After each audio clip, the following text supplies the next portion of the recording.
नमस्ते बच्चों। आज आप इस वीडियो में देखेंगे कि कोई भी अगर फ्रैक्शन ऑफ आर्क हो तो उसका सेंटर ऑफ मास कैसे निकालते हैं। बहुत सारे बच्चे अभी रिक्वेस्ट किए हैं कि सर हम लोग डिस्क्रीट ऑब्जेक्ट का सेंटर ऑफ मास निकाल लेते हैं, लेकिन रेगुलर ऑब्जेक्ट को निकालने में थोड़ी सी परेशानियां होती है।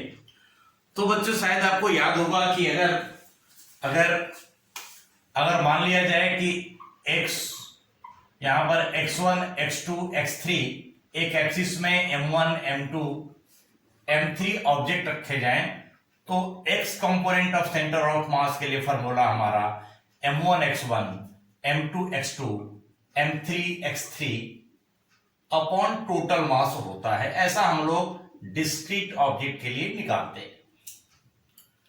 अब प्रॉब्लम यह होता है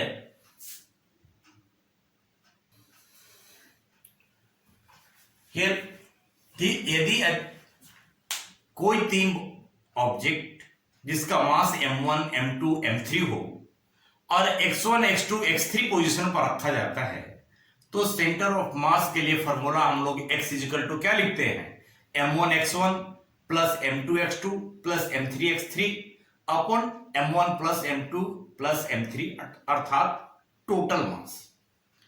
यहां पर प्रॉब्लम है कि एक सर्कुलर सेमी सर्कुलर आर्क है।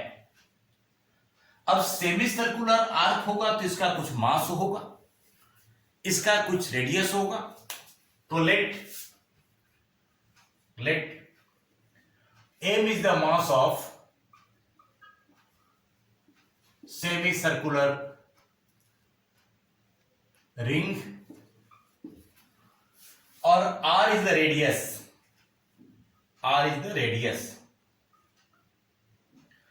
अब इसका मास पर यूनिट लेंथ कैसे निकालेंगे बच्चों? यह सेमी सर्कुलर है, अगर पूरा सर्कल रहता तो इसका लेंथ होता 2 पाई r। सेमी सर्कल है इसलिए इसका लेंथ कितना हो गया, लेंथ ऑफ आर्क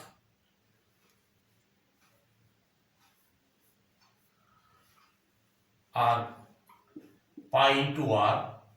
अब यहां पर मास पर यूनिट लेंथ कितना लिखते, मास पर यूनिट लेंथ लिखते m by pi r।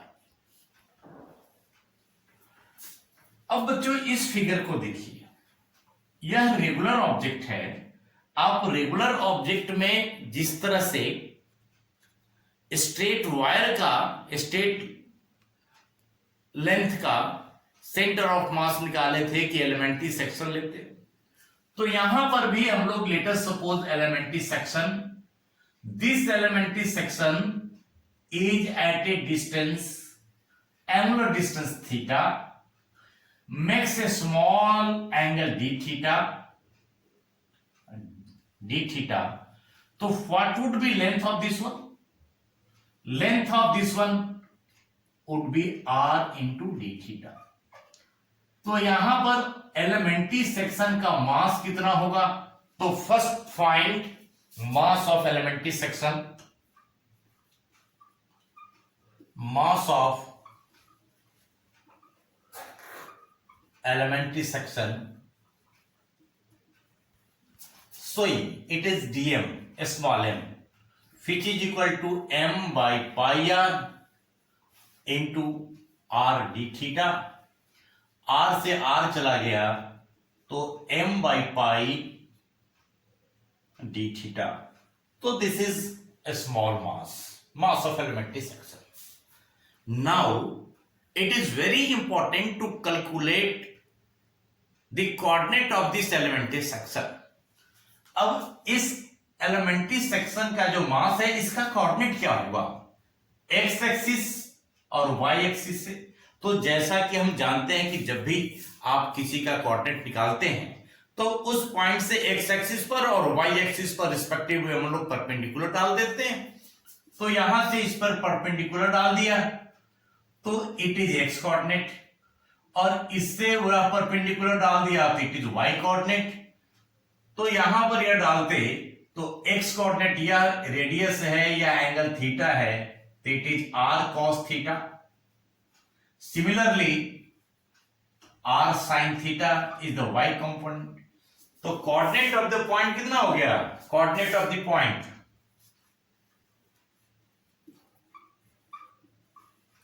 Point इसको हम लोग ऐसे लिख सकते हैं r cos थीटा और r sin थीटा। अब हमारा कोऑर्डिनेट निकल गया, मास निकल गया, तो सेंटर ऑफ मास के जो आपका स्टैंडर्ड फार्मूला है उस स्टैंडर्ड फार्मूला में अब हम यूज कर सकते हैं हियर। अब now calculate now the x coordinate of center of mass, x coordinate of center of mass of elementary section हम लोग क्या लिखते हैं? dm into r cos theta upon here dm। अगर आप चाहते हैं कि इसका पूरा का निकाल लें centre of mass of the semi circular, तो अब आपको इसको इंटीग्रेट करना पड़ेगा। तो इसका लोअर लिमिट क्या होगा बच्चों? यहां से ध्यान दीजिए, इट इज लोअर लिमिट 0। यदि थीटा सबसे वन एंड पर आता तो थीटा का वैल्यू 0 होता, और यह आर्क बढ़ाते बढ़ाते यहां पर आते तो यह थीटा का वैल्यू 180 होता, पाई होता। तो if we calculate centre of mass of the semi circular ring, तो इस इक्वेशन को इंटीग्रेट करना पड़ेगा, इस फॉर्मूले को इंटीग्रेट करना पड़ेगा। लिमिट ऑफ इंटीग्रेशन क्या होगा? लिमिट ऑफ इंटीग्रेशन होगा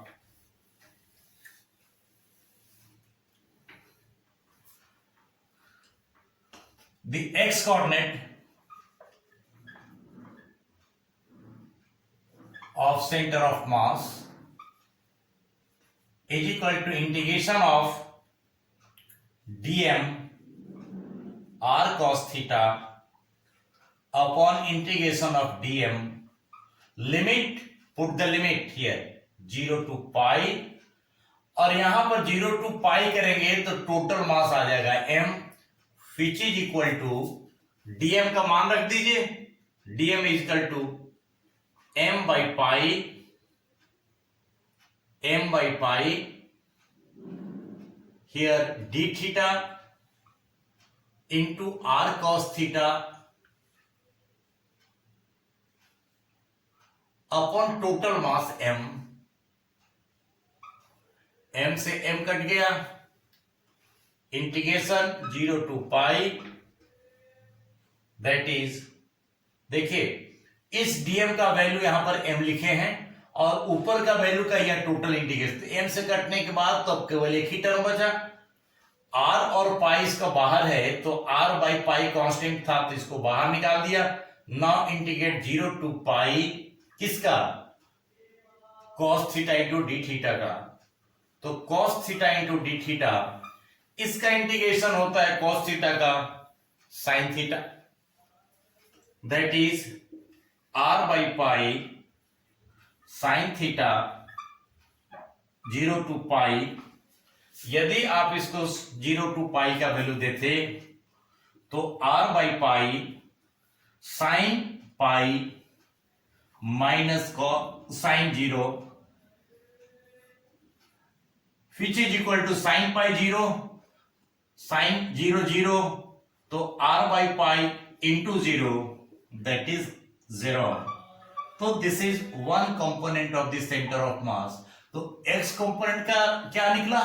x कंपोनेंट निकला 0 पर। Similarly we calculate the centre of mass of the y component. अब y कोऑर्डिनेट का यहां कोऑर्डिनेट क्या था? r sin theta. y coordinate r sin theta, तो now y coordinate of centre of mass is equal to integration of 0 to pi r sine theta into mass. Mass कितना है? m by pi d theta upon total mass 0 to pi that is dm। Here again total mass करेंगे तो आएगा m, r by पाई बाहर निकाल लो, m बाहर निकाल लो, इसका भी इंटीग्रेशन बाहर हो गया। अब क्या बचा? Sine theta into d theta 0 to pi, m से m कट गया, which is equal to r by pi integration of sine theta क्या होता है? कॉस थीटा माइनस, तो माइनस के लिए यहां value 0 to pi that is minus r by pi cos pi minus cos 0 which is equal to minus r by pi minus 1 that is minus minus minus 2 और minus minus plus that is 2r by pi. तो अब याद रखिए कि x coordinate कितना निकला? x coordinate निकलेगा 0 और y कोऑर्डिनेट का वैल्यू कितना निकला? 2r by pi. अब देखिए सेंटर ऑफ मास इस तरह के शेप का सेंटर ऑफ मास कहां जा रहा है? x कोऑर्डिनेट 0 है और 2r बाई पाई का value it is 2r by pi. तो यहां से देखिए तो इस सेमी सर्कुलर रिंग का centre of mass lies at this point, this is 0 and here 2r by pi. अब बच्चे इस पे ध्यान दें, इस फार्मूला से, इस विधि से आप किसी भी सेक्शन ऑफ आर्क का सेंटर ऑफ मास निकाल सकते हो। क्या करना है? केवल चेंज करना है लिमिट का, चेंज करना है। पहला चेंज करना होगा मास पर यूनिट लेंथ कितना हुआ, और दूसरा चेंज करना होगा इसका लिमिट क्या होगा। यदि आप दो बातों पर ध्यान देंगे तो आराम से इसका निकाल सकते हैं।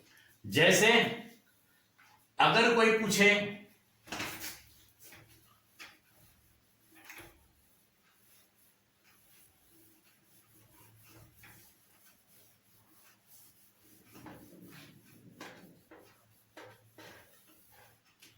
हियर, अगर इसमें पूरा सर्कल होता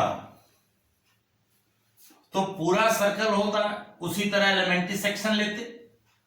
यहां पर मास पर यूनिट लेंथ कितना होता? मास पर यूनिट लेंथ होता m upon 2 pi r, length पता कर लेंगे।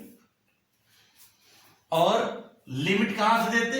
इंटीग्रेशन ऑफ लिमिट चेंज करते 0 टू 2 पाई इंटीग्रेशन। तो यहां सेंटर ऑफ मास का, centre of mass r cos theta into d theta, ये सॉरी डीएम का मान रखिएगा, तो m upon 2 pi r into d theta, limit change करेंगे 0 टू 2 पाई।